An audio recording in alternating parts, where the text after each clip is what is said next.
É uma história longa e um pouco complexa, mas assim, muito sutil, né? Porque em períodos de infância, a gente não tem muita noção de sintomas, eu digo sobre espiritualidade e sobre físico, né? Então, assim, eu era uma criança que eu sempre tinha uma prima que conversava muito. Eu conversava muito com a minha prima no espelho, né? Minha mãe falava, contava muito sobre isso. Mas também eu era muito curiosa, além do signo, né, de gêmeos, nós geminianos somos muito curiosos, e eu gostava muito de aprender, né? Então, quando eu entrei na escola, eu comecei a perceber dificuldades para poder enxergar, eu sempre gostava de estar perto da professora, eu sempre gostava de anotar ou ouvir a explicação. Então, eu sofria muito bullying, porque as crianças, normalmente, elas tinham os livros, tudo, e eu procurava ficar perto de quem gostava de estudar, que tinha experiência para trocar. Desde a primeira série eu me lembro sobre isso.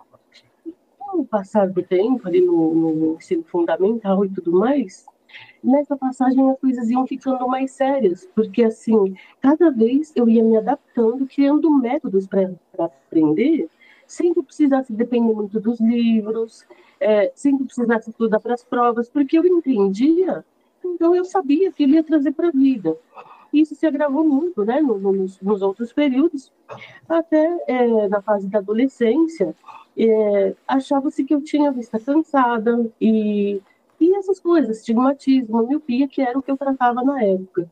E aí se agravou muito, porque eu continuava me adaptando, mas conforme eu ia ao médico, era trocar o óculos, o colírio, e aquilo foi diminuindo de tempo o tratamento e cada vez mais sem um resultado.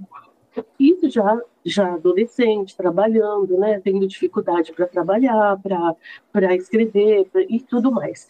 Então, nesse processo todo, quando eu cheguei numa fase de trocar um óculos a cada 15 dias, e o colírio ele já me dava arritmia, tudo, eu falei, não, tem alguma coisa que eu preciso ser revisto. E eu procurei a opinião de um outro médico.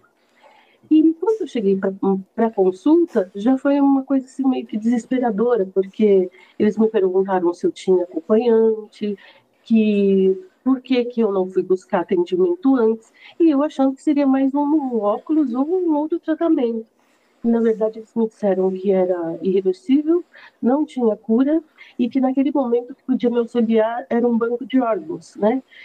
Eu tenho uma doença que se chama ceratocone, foi descoberta tardiamente, e com a evolução da doença, vem outras comorbidades, como glaucoma, vem ceratites, vem alergias.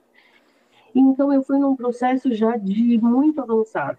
E aí eu fiquei muito triste, né? Porque eu não entendia. Mesmo assim, voltei no outro médico e ele me deu o mesmo tratamento de que antes. E aí eu questionei, né? Expliquei tudo. E ele falou: olha, eu não tenho mais o que fazer. Então, não se sabe muito sobre essa doença, é uma doença rara, não tem muitos tratamentos a não ser, em casos extremos, chegar ao transplante. E como aqui é um consultório particular, a senhora tem que procurar um hospital escola, um hospital base, né, no caso.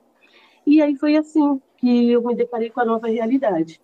Porém, nessa nova realidade, eu já não conhecia a roupa que eu usava, eu não conhecia as pessoas, e o constrangimento de pedir ajuda. Então, as pessoas falavam assim: poxa, eu passei perto dela, fingiu que não me viu. E eu me dedicava muito a trabalhar e estudar porque eu tinha muitos planos, muitas metas. E naquela época não tinha acessibilidade, né? E então, assim, como se eu tivesse o mundo e de repente eu acordei e o mundo foi tirado, né? Os passos foram me tirados da frente para realizar meus sonhos.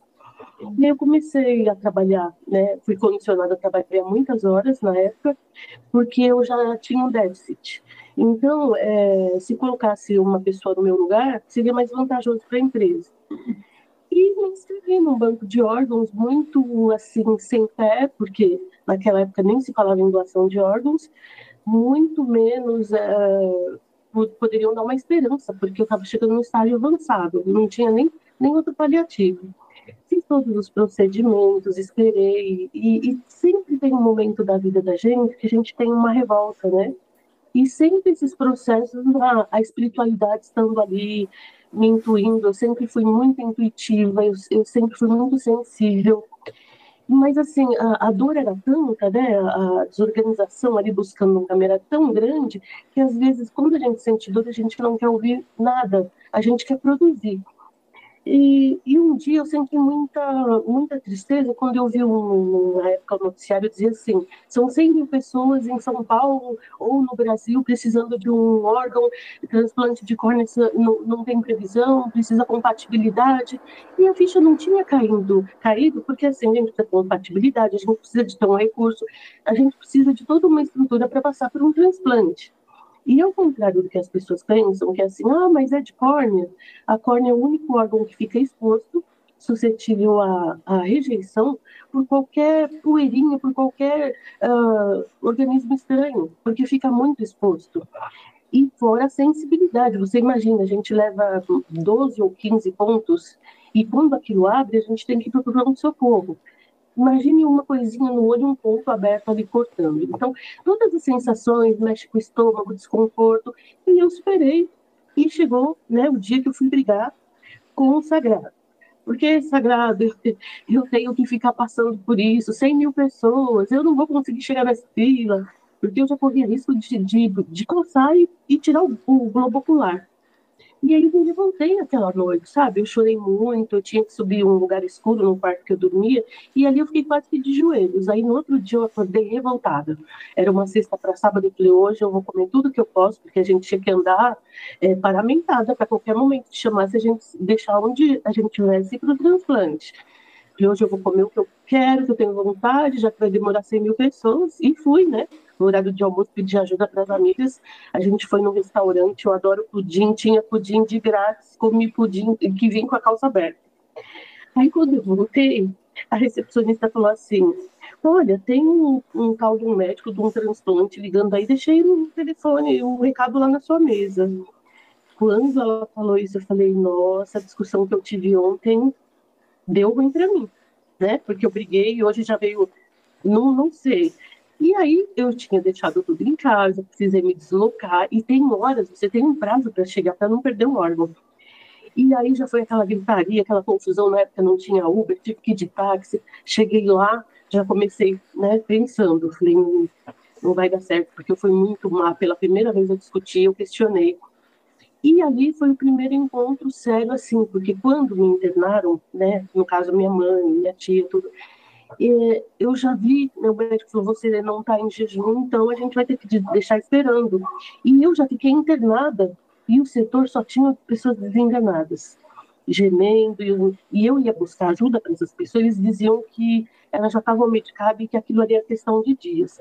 Então aquilo começou a me dar uma aflição e muito pensamento negativo. Então, uma enfermeira veio e falou assim: olha, senta ali que a gente está preparando para você ir para o centro cirúrgico. E me deu uma Bíblia enorme, né? Porque eu já não enxergava nada, me deu uma Bíblia e eu coloquei aquilo no rosto para controlar. E eu lembro assim, que já não vendo nada, eu abri a Bíblia e eu li assim: tu pedistes e pela minha mão tu estivestes, fazer por merecer.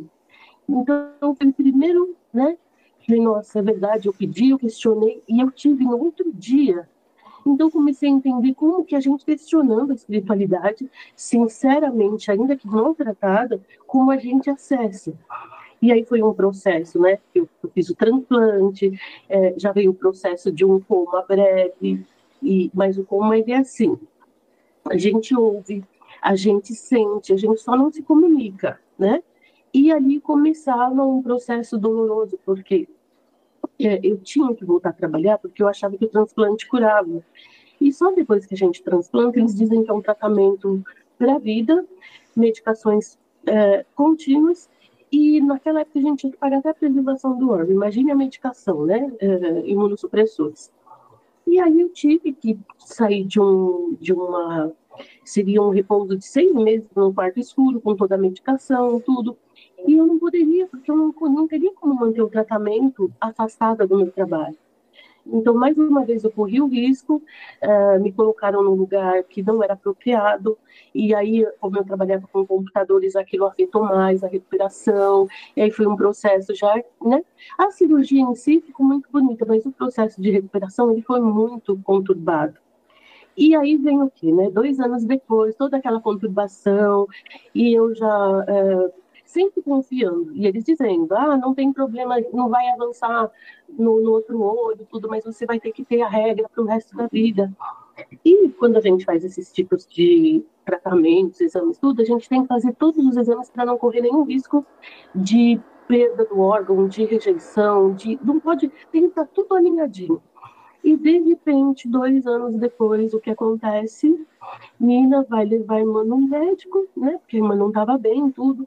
E aí a Nina começa a sentir mal, todos os pontos do transplante começaram a abrir 2 anos depois, que era muito cedo, né? O organismo vai rejeitando. Eu falei, já tô aqui mesmo, na sala de pronto-socorro. Aí o médico, né, que me atendeu, disse assim, olha, para os pontos da senhora estarem abrindo, só pode ser uma razão, a senhora está grávida. Eu olhei para ele e falei, olha, doutor, eu fiz todos os exames garantindo que eu não posso engravidar, e justamente pela segurança, tal, não sei o que. Ele falou assim, então, vamos fazer o seguinte, vamos ali, tem uma sala de ultrassom, né? Você vai passar pela médica especializada, e a gente vai fazer um exame, nem vou colher exame de sangue, porque a título de imediato.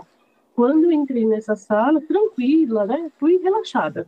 Aí a médica dizia assim, aqui é o coraçãozinho, essa luzinha piscando, e eu assim, coraçãozinho, luzinha. Ela falou assim, olha, e pelas medidas que eu estou previamente fazendo aqui, é uma criança de aproximadamente 6 meses de gestação. Então eu falei assim, mais um milagre. Por quê? A gente, os médicos, as pessoas transplantadas sabem que toma aquelas medicações pesadas para a vida. E uma pessoa grávida, ela não pode tomar nenhum medicamento sem orientação médica. Imagine uma criança com 6 meses, com o meu corpo praticamente normal, eu não tinha nenhum indício de que estaria grávida, e a criança recebendo tudo aquilo. Então, daquela sala, eu já saí com um documento que era um pré-natal de alto risco. E dali 15 dias eu voltei para o hospital que eu tinha feito o transplante, tudo. Era cardiologista, tipo assim, eu tinha pré-natal 4 ou 5 dias na semana, então era intensivo. E num desses dias, 15 dias depois, foi agendado tudo, eu fui numa consulta de cardiologista, foi perfeito, marcaram para a próxima semana. E eu estava com a minha mãe. E aí eu falei assim, mãe, parece que eu tô nervosa. Você poderia pegar uma água para mim? Porque eu não tô conseguindo nem andar antes da gente pegar o ônibus. Minha mãe falou, você fica quietinha aqui na porta, né?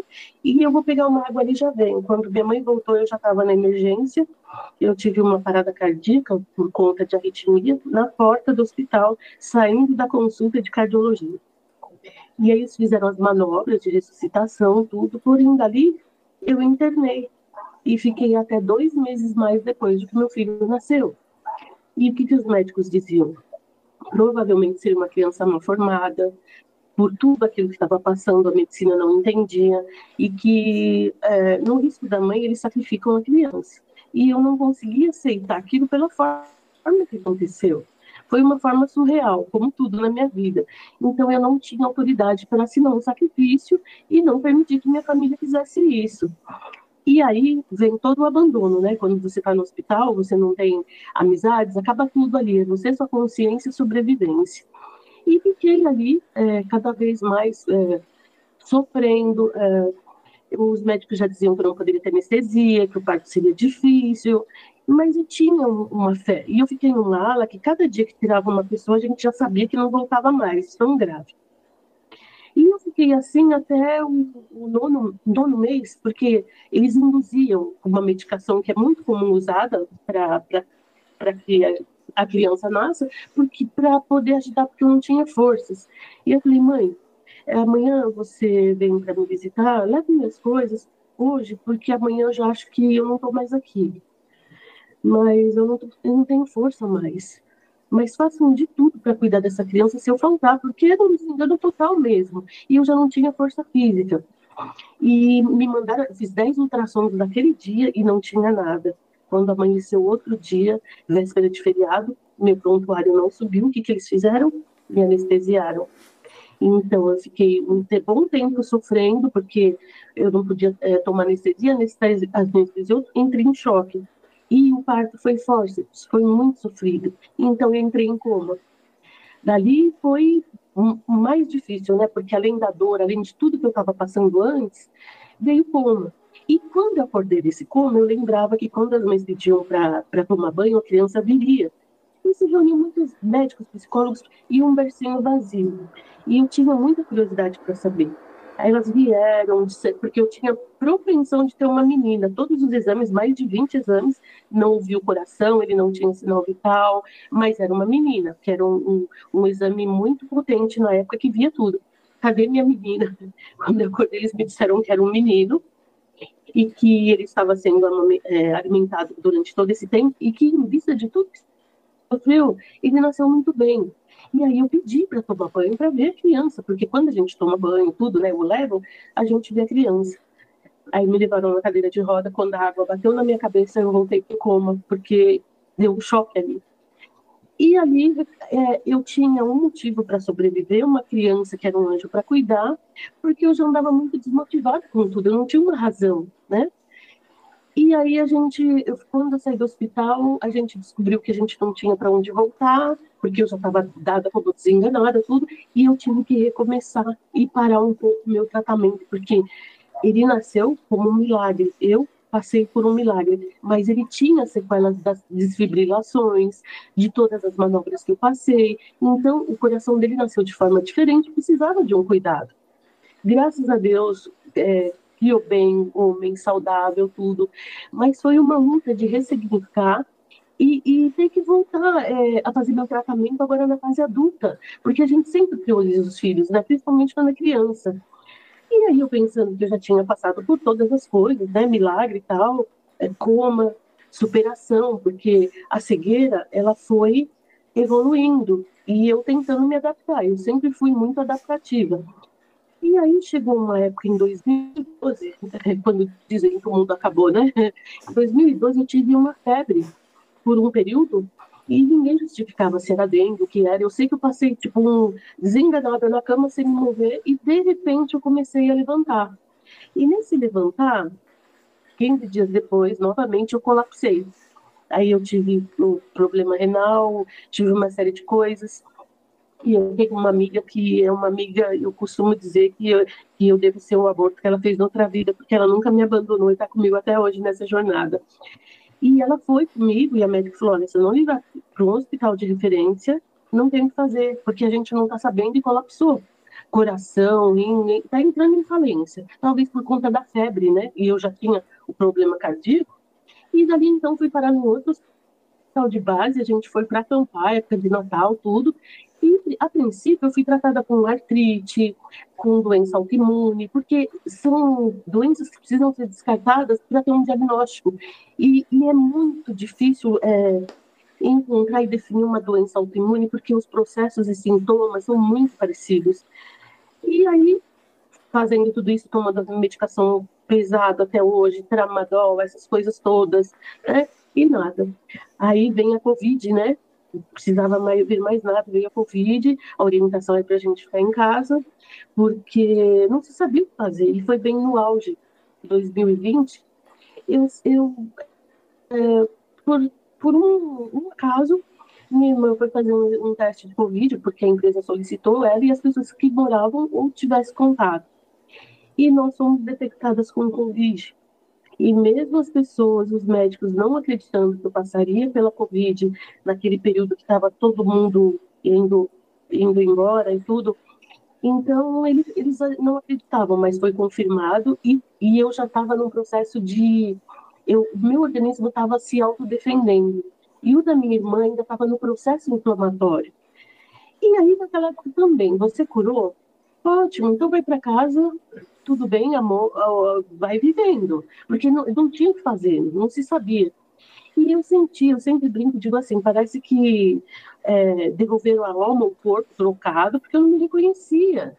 Né? Então, assim, e dali eu comecei a sentir um cansaço extremo, uma parecia que eu existia, né? Uma sensação de desligamento profundo. Mas eu continuei. E então eu comecei a questionar o médico, que eu não era mesmo. Ele falava, é ansiedade, é todo esse processo que a gente está vivendo na pandemia.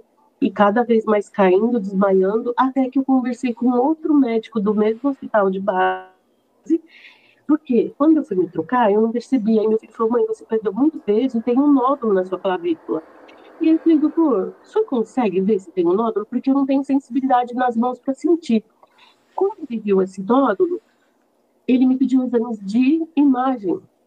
E essas imagens, elas foram decisivas, né? Porque elas apareciam linfonodos generalizados no meu abdômen inteiro, do pescoço até a barriga.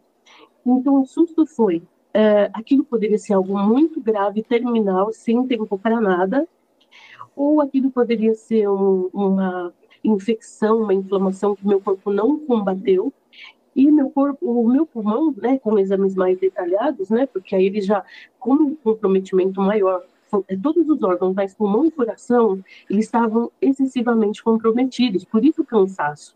Aí eles me pediram um exame específico, que é um escaneamento do corpo inteiro, e ali eles já disseram, você volta imediatamente, só perguntaram o que eu senti, eu confirmei, mas eles não me disseram a gravidade, só falaram que encontraram até cristais no meu pulmão, para ter uma ideia, e fibrose.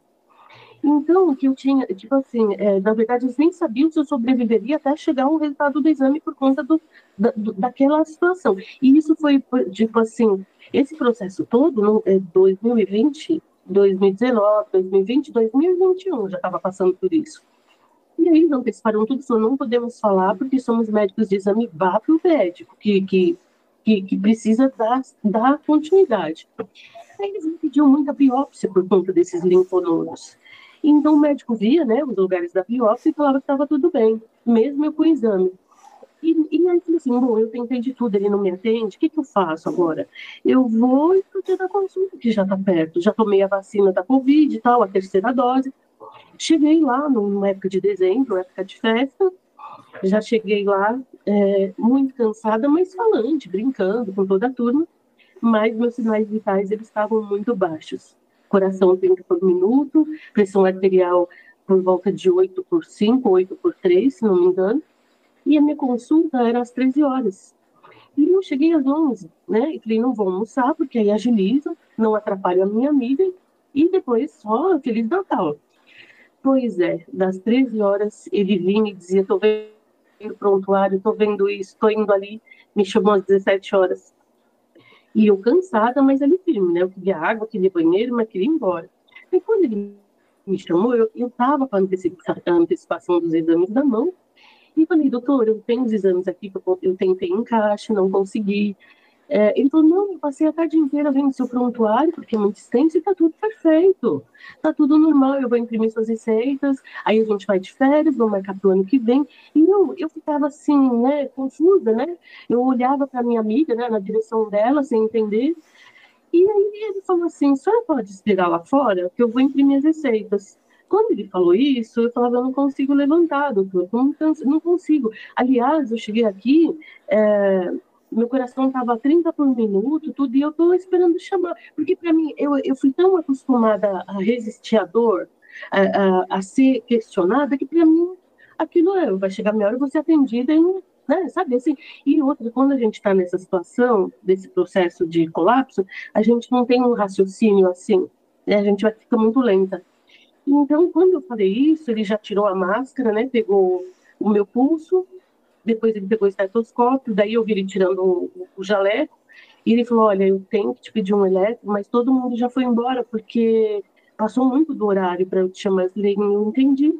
Aí então eu fui para o pronto-socorro fazer um eletro, e doida para tomar água e sair dali, né? E vamos embora, porque lá vem o horário de pico. Aí eu falei para a doutora, posso ir tomar água e no banheiro? Ela falou, você não pode se mexer. E eu olhei para minha amiga, se eu não posso me mexer, vieram os dois, ela falou, doutor, provavelmente o coração dela começou em curto-circuito na parte da manhã. E durante esse período, olha a situação que está. Provavelmente, a hora que esse sangue, os enzimas, tipo cortisol, essas coisas, eles baixarem, vai ser um corpo duro. Aí quando ele falou assim, eu vi que ele se desesperou, até então eu estava me arrastando e indo para todo lado. E colocaram numa cadeira de rodas, e me levaram para um monte de túnel, uns lugares assim, e eu olhando para minha amiga e pensando na receita, né? Ó, transplantada, né? Com várias situações para tomar medicação. Não tem remédio amanhã, o que eu faço? Pensando, né? E olhando para ela, assim, me chegou lá e eu questionei, né? Quando ele chegou do túnel, me deixou numa recepção, eu falei, doutor, o senhor falou que ia me entregar a receita, mas o senhor não errou minha consulta, como eu faço? Ele simplesmente virou e falou assim, você não entendeu que você está morta? E que você não precisa se preocupar, porque aqui eles só vão fazer o cumprimento de um protocolo. Não tem mais que se preocupar com isso. Ele simplesmente se evadiu do local. No que ele se evadiu do local, já eram aproximadamente 18 horas. Não conseguiam me levar para a UTI, porque a minha consulta ficou em aberta no outro prédio. Então, eu que saí para ir para uma consulta normal de rotina, fiquei agonizando até aquele momento, e aí precisava de uma pessoa, de alguém da família para internar, no caso meu filho, porque a minha amiga ela não poderia fazer isso. A gente foi para uma consulta e não para um procedimento. Aí meu filho trabalhando na faculdade, chegou quase meia-noite. E aí eu não aguentei o processo, porque eu já cheguei agonizando. E os médicos que me receberam, mesmo sem poder me internar, eles traziam os equipamentos e me atendiam ali naquele local e eles choravam, eles faziam de tudo. E teve uma hora que eu não suportei, porque eles diziam assim: olha, neuropatia, o sangue está se concentrando no abdômen porque o coração já não tem função e está preservando, mas a gente não tem tempo. E eu lembro que eu ouvi isso. E fiquei, né, naquele momento, para mim foi aquele momento, que para mim era uma exaustão. E então eu fui para o lado do astral, eu tive uma experiência de EQM que mudou toda a história e é por isso que eu estou aqui hoje. Foi uma experiência assim muito maior do que todas, porque eu fui para o astral, eu vi todas as coisas. Foi um período de dias, porém lá não existe tempo como aqui. Então a gente acessa tudo muito rapidamente, a gente aprende muitas coisas por sentidos que a gente também não usa. Telepatia, a gente flutua, a gente se desloca em locais de luzes, locais assim maravilhosos, e eu não queria voltar, porque eu entendia que eu estava no lugar estudando com algumas pessoas, mas eu não sabia definir como aqui na Terra. Mas tinha uma essência, uma consciência muito grande, muito forte, de uma luz muito intensa, que nós não podíamos levantar o olhar, porque eles diziam que se a gente levantasse o olhar, a gente seria fulminado de tanto poder que existia ali. Mas todos usávamos roupas da cor da luz do ambiente, que seriam túnicas, né? O ambiente era tranquilo, a gente ficava como em posição de yoga, mas sentado como se fossem nuvens, porque eu não sei o que é aquilo. Então, o que eu acho mais perto, eu vou definindo. Então, nesse processo todo, que era muito bom, tudo, vinha um outro ser que era muito mais alto, de outra tonalidade de luz, de cor, né? Mais dourada, assim, porque a outra era um branco, branco azul anil, bem clarinho tudo. E aí, quando entrou esse ser muito alto, tudo flutuando, na minha concepção parecia ser uma enfermeira, né? E um lugar de onde ela saiu, para mim era uma porta, mas era uma coisa imensa, com uma luz que tomava conta de tudo. E aí ela dizia que teria vindo me buscar. E essa consciência dizia, né, em telepatia, que eu deveria voltar e que eu já tinha sido instruída para o propósito, missão, tudo, e que eu já sabia tudo o que eu tinha que fazer, e que eu já tinha acessado toda a verdade. Então eu me dirigi, né, assim, de cabeça baixa, mas perguntando para aquela essência por que eu não podia ficar, porque ali era muito bom. Era muito bom e eu não tinha consciência de nada além daquele momento. Eu não lembrava de onde eu vim, o que eu estava. Para mim era muito familiar. Parecia que eu estava no meu ambiente, no meu habitat. E aí ele disse que não, que tinha alguém me esperando e que eu deveria, que eu já sabia tudo o que eu deveria fazer quando retornasse. E aí eu me despedi das pessoas e muito assim, meio, né, tenho que ir, então eu vou, mas muito contrariada. E quando a gente passou por aquela luz, eu já vi os olhos na UTI. E abrindo os olhos na UTI, eu ouvi a voz dos médicos falando com o meu filho, né, porque assim, a gente não consegue se comunicar, mas ali a gente ouve e percebe tudo. mesmo confuso. E ele dizendo que já tinha feito de tudo, que eu já estava num processo de muitos dias de sofrimento, e que não tinha o que fazer, e que era muito doloroso o processo que eu estava passando ali, né? Então, que ele já pensasse em outros protocolos, e caso ele decidisse, para ele voltar a conversar, ou seja, procurar trâmites para funerária, essas coisas, né? E aí eu vi meu filho meio que chorando, tudo. E quando eu ouvi meu filho meio que chorando, os aparelhos começaram a disparar alarmes. E aí eles vieram pedir, eu ouvia, tira ele daqui, e veio todo mundo, e foi desfibrilador, e foi todo aquele processo que eu já conhecia. E o curioso foi assim, né? Passou por tudo isso, mas meu coração não voltou. E aí vem a hora de trazer psiquiatras, psicólogas, toda a equipe médica para ver, saber quem eu sou, o que que você está fazendo aqui, para ver, porque como faltou oxigenação nas extremidades pelo prazo que eu fiquei exposta, agonizando, então previa-se que isso tivesse atingido o meu cérebro, porque atingiu muito as minhas pernas, mais os meus olhos. Então, eles já ali já disseram que eu era um milagre, porque eu tinha passado por uma situação de morte súbita, né? Que eu tinha tido um bloqueio cardíaco total e eu tinha voltado. E que, ao contrário do que a gente vê nos campos de futebol, os atletas, as pessoas têm a morte súbita e ninguém voltou para dizer o que aconteceu. Então, aquilo era uma coisa inusitada, eles não estavam sabendo nem como proceder.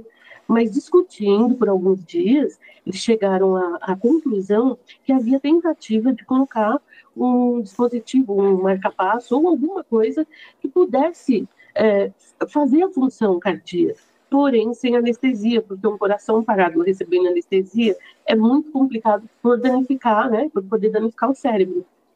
Então, eu ainda brinquei com eles, né? Porque assim, eu dizia assim, imagina, se eu morrer e voltei, não vai ficar nessa. Então, pode, pode aceitar aí que eu vou fazer sim.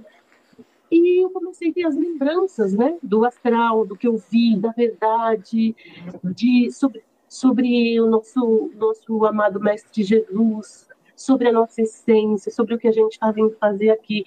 Portanto, eu tinha que passar daquela fase também, né? E aí eles me explicaram tudo, né? E era uma tentativa e eu estava consciente de acordo, e eu sabia que ia dar tudo certo, porque a planificação lá já estava tudo correta, então não tinha por que me preocupar. Porém, quando providenciaram tudo, que eu fui para o centro cirúrgico, né? Eu me recordo que eles disseram assim: olha, a gente vai furar, vai cortar para ver os reflexos, justamente por não poder ter um processo de anestesia convencional. E eu lembro que quando eu entrei ali, um dos médicos que me levou, ele dizia que eu fazia muitas preces e falava muitas línguas estranhas.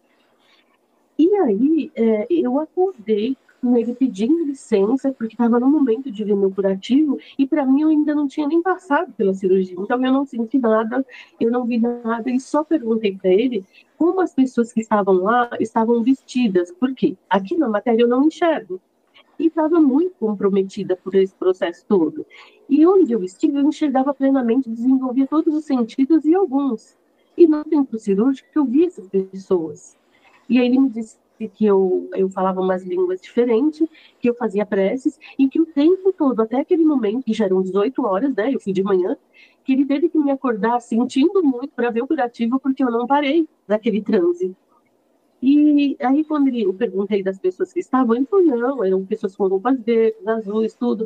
E aí eu tive, né, a realização de que aquelas pessoas que estavam comigo ali naquele processo eram as mesmas pessoas que estiveram nas salas de aulas aprendendo, né, que estavam comigo. Então, assim, ali foi maravilhoso descobrir uma egrégora que no momento eu não sabia. Isso foi sendo digerido até hoje, mas eu já vi para cá, né, o propósito do canal, né, do fato da gente ter se encontrado, porque lá no astral eles diziam que eu tinha que dizer a verdade, que eu deveria abrir meios de comunicação, que isso deveria chegar a várias pessoas, e eu ficava pensando, como assim comunicação, se eu sou tímida, se eu cheguei aqui meio capenga e vou voltar 10 vezes mais capenga, né? Eu ainda falava para minha amiga, amiga do céu, como que eu vou levar a verdade, sair por aí ou falar como vai ser isso, se até para vir no hospital, até não, até as minhas necessidades mais básicas, eu preciso de ajuda. E aí a espiritualidade responde, né? É ela que comanda tudo. E quando ela comanda, você não resolve. Ela traz tudo formuladinho. E passei por isso, né? E eu via lá do astral também, e as psicólogas que falavam que eu não tinha tido nenhuma função cerebral perdida, falava, estava pronta, é só ela ir para a internet. E eu ficava, o que eu vou fazer na internet? E no desenvolver desse tempo a chegar até aqui, eu comecei a receber muitos downloads da espiritualidade, inclusive muitas coisas, o meu processo também, muitos fenômenos que aconteciam comigo e eu não sabia denominar, você, Aline, me ajudou muito, né, me encaminhar para tratamentos que me esclareceram muito, você teve condição de identificar. E veio a ideia do canal, né, para ser um meio para falar a verdade, para trazer as informações que estão chegando, que são muitas, e vinham canalizando. Então, muitas vezes eu estava adormecendo e vinha o nome, por exemplo, do canal, ou uma mensagem. Foi sendo construído aos poucos. E há uns meses atrás, eu falei, não é hora, porque eles disseram agora que tem que ir e as coisas vão acontecer de forma que isso vai despertar muitas consciências. Então eu comecei a perceber que eu já era uma pessoa muito sensível, mas era muito contida, porque eu tinha muito, assim, problema com a religião. Existiam alguns fatores que me punham medo, que me limitava, que viam aquilo não como uma coisa de luz. Então eu me fechava muito, mas eu sempre tive uma visão dimensional diferente, uma assertividade que chegava até a me assustar. E depois dessa experiência de morte, isso se potencializou de uma forma que eu acho que até você poderia explicar sobre a dimensionalidade e tudo. E aí eles mesmo, através de confirmações que a gente recebe aqui, pelos tratamentos que a gente tem acesso, e vão revelando, né, o que a gente passou. E o mais curioso, né, eu continuo sendo um milagre para a medicina, continuo sendo estudada porque tem cientistas de um complexo hospitalar de referência praticamente do mundo todo que não entendem, e a cada vez que eu vou, uma novidade, porque assim, tanto para a medicina não ter recurso, eles ainda estudam e veem esse trajeto que eu passei, esses linfonodos, eles sumiram, eu tenho marcas cirúrgicas precisas em lugares muito sensíveis, que eu não conseguia nem biopsiar, e existem marcas cirúrgicas, porém por fora não existe, e eu recebi lá no astral que eu cumprindo esse propósito aqui, eu teria uma cura quântica muito profunda. E isso já foi detectado aqui também. Então, é um processo, assim, maravilhoso. Eu não me sentia merecedora. Até porque são coisas muito fora do nosso alcance, do nosso entendimento. E aí a gente começa a estudar no astral, a vir para cá, trabalhar aqui, tudo. E aí a gente começa a perceber que a gente vive mundos paralelos, né? E que muitas coisas, assim como você diz, estão acontecendo na nossa mente, mas que os nossos olhos da terceira dimensão não enxergam. E esses fenômenos que acontecem comigo começaram a ficar muito mais frequentes, naturais, e eu já não tinha aquele receio, como eu vou dizer isso para a pessoa vai dizer se é verdade. A própria espiritualidade, ela já tem uma forma de conduzir isso com que toque a sensibilidade da pessoa e traga códigos que a pessoa vai saber. Então, assim, se essa é a minha missão e eu posso influenciar alguém motivando, com superação, eu estou abraçando, estreando isso aqui agora e eu pretendo continuar enquanto eu puder, trabalhando na luz, no amor. E, e tudo começou com um curso, né, do seu curso que eu ganhei de presente, que vem me aprimorando e agora eu estou aqui.